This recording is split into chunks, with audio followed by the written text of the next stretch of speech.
القانون اللي درسناه وبنطبقه ما يقدرش على الناس دول يا عمر. دول عايزين قانون خاص بيهم، مش اللي بنحلم بيه وما نقدرش نحققه ابدا. احنا عندنا ضابط اتقتل ومراته فجروها بعربيتها. ممكن اسال العمليات دي بتنافس لحساب مين يا فندم؟ إدارة لا أرى لا أسمع لا أتكلم، مكتب تطهير مصر. الوزارة عندنا عاملة إدارة سرية لتصفية الناس الفاسدة في البلد؟ مش هو ده القانون بتاعنا يا سيادة اللواء؟ لما الحكاية ماشية حلوة قوي كده وكلنا بنحارب الفساد، ليه وصلنا للي وصلنا له ده؟ ده النظام عندنا هنا في مصر.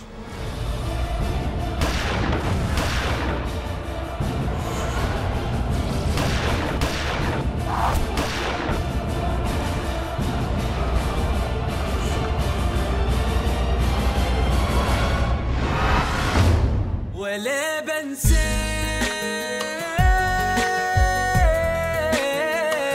وطول الوقت انا شايفك من ما بروح.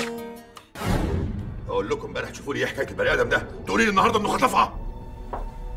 حيوان سافل. تفتكر صعب عندنا المسؤول الكبير الفاسد يتقدم للمحاكمة وهو في منصبه بكل جبروته؟ تعرفي سعر كيلو الزيت بكام؟ سعر البنزين بكام؟ مرتباتنا كام؟ قبل ما تتكلم هقتلك. قتال قتلة وحرامي، عملت فلوسك وثروتك على حساب الناس الغلابة وبقيت فوق، واحنا اللي بنشقى وبنتعب ليل ونهار زي ما احنا محلك سر. انتوا مين؟ احنا الحكومة يا باشا.